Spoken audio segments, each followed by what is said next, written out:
I want to tell you a story tonight about a little girl named Alice. Alice was about 8 years old, and she had a mother that loved her very much. And Alice was a good girl, and she liked to help her mother. One day they went to the store. She helped her mother do some shopping, and while they were there, Alice saw a pearl necklace. It was just a child's pearl necklace. They were imitations, but Alice fell in love with them. She just loved that pearl necklace. So she asked her mother if she could have the pearl necklace, and her mother said, "Well, you'll have to earn it." So Alice says, "What do I do to earn the necklace, Mother?" And her mother says, "At home you're going to have to do some chores. I'll give you some assignments, things I want you to do to help me around the house. And if you'll do that, I'll buy the pearl necklace for you." It wasn't very expensive because they were just imitation pearls. But the mother bought the pearls for Alice, and Alice just loved them. And Alice was good for her promise to her mother. When they got home, her mother asked her to do some household chores like washing dishes and dusting, making her bed, just things to keep Alice busy and realize that she was working to earn the imitation pearls that she had bought. Well, in addition to having a mother who was very kind and understanding and knew how to teach Alice some lessons, Alice's father was also the same kind of fellow. And every night at bedtime, Alice's father went with her and sat beside her while she said her prayers.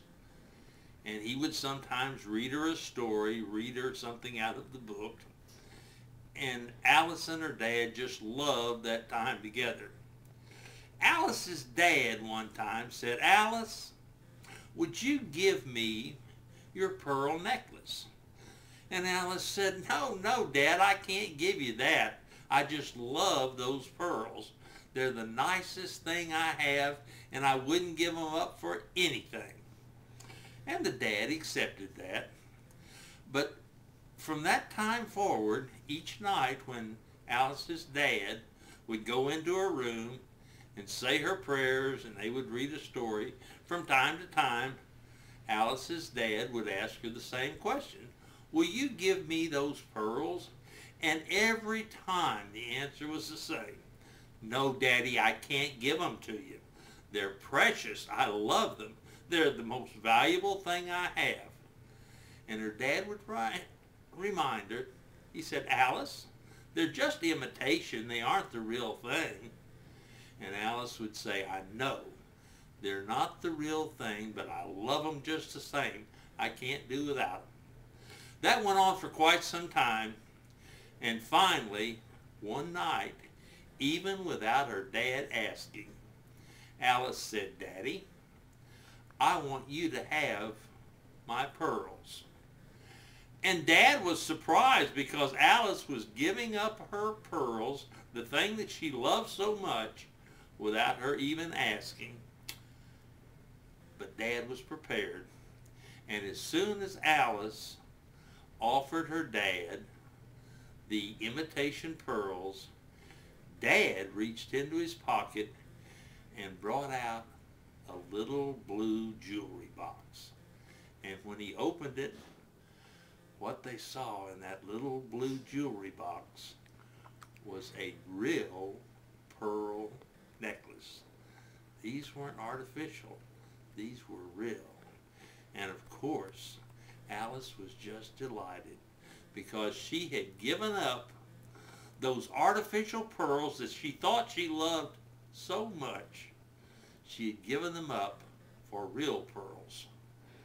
And the moral to this story is that as we go through life, we have lots of things that are artificial.